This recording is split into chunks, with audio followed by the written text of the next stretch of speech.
एक संकेत दे रहे हैं सुप्रिया जी कि राहुल गांधी की लोकप्रियता जो इतनी नीची है प्रधानमंत्री के मुकाबले, वो एक चैलेंज है आप लोगों के लिए चुनाव में, 24 के चुनाव में जाए तब। अभी तो खैर मुझे लगता है कि स्टेट्स में अब वो इतना इंटरेस्ट नहीं ले रहे। अभी बदत है भाई, अभी बदत है। मुझे ऐसा लगता है कि बिल्कुल आपने बिल्कुल बेमानी बात करी है इस समय।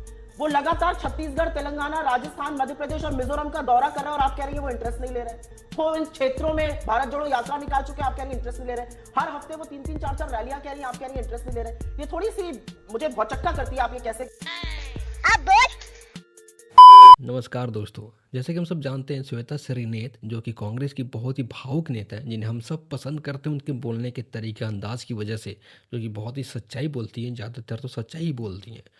तो उन्होंने अकेले ही आज तक के जो प्रवक्ता हैं, जो कि रिपोर्टर हैं, जिनका नाम है अंजना ओम कश्यप, और एक बीजेपी के प्रवक्ता राठौर जी हैं, जिन्हें अकेले ही श्वेता श्रीनेत ने अकेले ही धो डाला है, बिना पानी का धो डाला है और धूप में सुखा दिया है। तो चलिए वीडियो को देखते हैं, बहुत मजा आने वाला है। आप लोगों का क्या गेम प्लान है? क्या कमलनाथ को फुल प्रोजेक्शन आप लोग कर रहे हैं एज सीएम?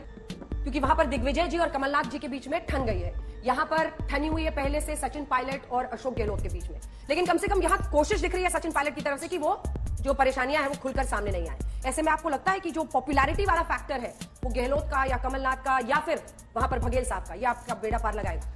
आप लोग मोदी जी के चेहरे की बात कर रहे हैं तो क्रमवार तरीके से बात कर लेते हैं। मोदी जी ने तो यही चेहरा हिमाचल में दिखाया था और कहा था कि ये मेरा दूसरा घर है, मेरे चेहरे पर वोट दीजिए। ढूंढो तो जाने, वहां पे भी मुख्यमंत्री को ढूंढा जाता था होर्डिंग्स में।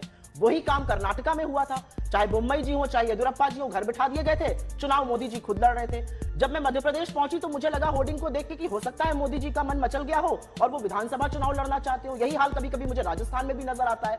तो आप अपनी लोकल लीडरशिप को घर भले बिठा दीजिए, लेकिन असलियत यह है कि आज मोदी जी के चेहरे को नकारा जा रहा है और प्रचंड रूप से नकारा जा रहा है। हिमाचल ने नकारा, जो दूसरा घर था, कर्नाटका ने नकारा, जहां पर हर तरह की बात प्रधानमंत्री ने कही, और अब मध्य प्रदेश जाकर शिवराज सिंह चौहान जी का मंच से नाम ना लेना। आपको लगता है आपके सारे पाप 18 साल के धुल जाएंगे? जी नहीं, बिल्कुल नहीं धुलेंगे। ठीक है, तो आपकी सुप्रिया जी मुझे लगता है सबसे बड़ी आपत्ति थी मोदी की लोकप्रियता बताने पर, लेकिन उन्होंने नंबर्स जो समझाया आपको कि मतलब उन्होंने, ये तो लोगों का आंकड़ा है जो सामने आया है, और उस पर्सपेक्टिव में आप देखें तो राहुल गांधी का भी इजाफा हो रहा है, लेकिन वो उतने बड़े एसेट नहीं दिख रहे हैं कांग्रेस के लिए राहुल गांधी।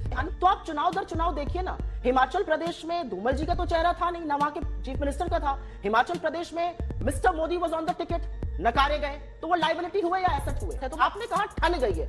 मुझे तो कोई ऐसा दिखता नहीं है पुख्ता सबूत या आपका कोई बेसिस जिस पर आप कहें। दिग्विजय जी ने बोला कि अखिलेश बोलना गलत था, कमलनाथ को मुझे ऐसा लगता है कि कमलनाथ जी का बोलने का एक अंदाज है, दिग्विजय सिंह जी का बोलने का दूसरा अंदाज है। एक बात यह भी सच है कि दिग्विजय सिंह जी प्रभारी रहे हैं उत्तर प्रदेश के, उनके बड़े घनिष्ठ संबंध भी हैं पॉलिटिकल पार्टी से यूपी में, तो वो जरूर अखिलेश जी को, समाजवादी पार्टी के अध्यक्ष को, जरूर ज्यादा करीबी से जानते होंगे। और मुझे ऐसा लगता है कि कई बार बोलचाल की भाषा में कुछ बोला जाता है, हमारा बड़ा सम्मान है अखिलेश जी के लिए। और जैसा कि सपा के प्रवक्ता भदौरिया जी ने कहा, हम एक थान के कटे कपड़े नहीं है, लेकिन हम एक साथ जरूर खड़े हैं, और उससे भाजपा को आपत्ति, और सबसे बड़ी आपत्ति यह है आज भाजपा को कि जब इन्होंने अपने सबसे बड़े घटक दल, और मुझे ऐसा लगता है हम सबको ईडी, सीबीआई, इनकम टैक्स को एजेंसी बुलाना बंद कर देना चाहिए। जब जब ये हारने लगते हैं, जब बौखलाहट बढ़ती है, जब घबराहट बढ़ती है, तो अपने सबसे प्रबल शस्त्र, अपने सबसे प्रबल घटक दल ईडी, सीबीआई मैदान में उतारते हैं। कल इन्होंने राजस्थान में ऐसा किया। आप लोग कहते हैं ठन गई है, मुझे लगता है प्रथम पंक्ति में खड़े होकर इसका डिनाउंसमेंट, इसका डिफेंस श्री सचिन पायलट जी ने किया। अब बीजेपी बड़े सख्ते में कि करे तो करे क्या और कहें तो कहें क्या।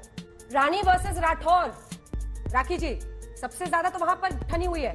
जब राज्यवर्धन राठौर का वो सीट अनाउंस हुआ, वहां पर इस तरह का विद्रोह हुआ, go back Rathore, go back, और ये बीजेपी के कार्यकर्ता नारा लगा रहे थे। तो ये तो हालत है, नौबत है। इन फाइटिंग पर आप उंगलियां इधर उठाएं, उससे ज्यादा आप पर उठती हुई दिखाई देती हैं। कैसे मैनेज कीजिएगा इन बागियों को? कोई कहीं पर फूट फूट कर रोने लगता है, कोई कहता है मैं अपने आप को आग लगा लूंगा। ये बीजेपी कैसे मैनेज करेगी? जब मैंने अपनी बात की शुरुआत करी तो मैंने अपनी बात करी। हम हमेशा अपनी लकीर को लंबा करने का काम करते हैं, लेकिन जिस तरह से ओम कश्यप जी ने बीजेपी का पोल खोल दिया करके मोदी जी की बात करी, बीजेपी की बात करी। मुझे खुशी है, चलो अच्छी बात है कि आपने कम से कम इस बात को एक्नॉलेज किया कि मोदी जी का काम ऐसा है कि आपको बात करनी ही पड़ेगी, और बात इसलिए करनी पड़ेगी क्योंकि जो काम किया है वो देश की जनता के सामने, और फिर वही बात कहूंगी कि अपनी लकीर को लंबा करके जनता के सामने एक उदाहरण पेश करेंगे और जिसके माध्यम से जनता हम लोगों को साथ देगी। लेकिन यहां पर कहा गया लंबी लकीर खींची गई। अरे भाई, तो लंबी लकीर तो आपने कर्नाटका और हिमाचल में भी खींची थी, और लंबी लकीर तो इन्होंने, मैं 2 ही राज्यों का एग्जांपल दे देती हूं। मैं नहीं चाहती मैं अंतरराष्ट्रीय मुद्दों की बात करूं, उस पर तो इनका मुंह ऑलरेडी काला है। लोकल मुद्दों की बात कर लेते हैं। मध्य प्रदेश में ये बजट का साइज बताने लगे। अरे मध्य प्रदेश में कर्जे का भी साइज बताइए। 4 लाख करोड़ का कर्जा है, 40 लाख युवाओं ने एम्प्लॉयमेंट एक्सचेंज। देखो यार, इनका तो चलता रहेगा, ठीक है। जो गोदी मीडिया उनमें हिम्मत नहीं है कि डायरेक्ट जाकर जो अभी की सरकार है, मोदी सरकार, उनसे डायरेक्ट क्वेश्चन पूछे। इनमें हिम्मत नहीं है गोदी मीडिया में।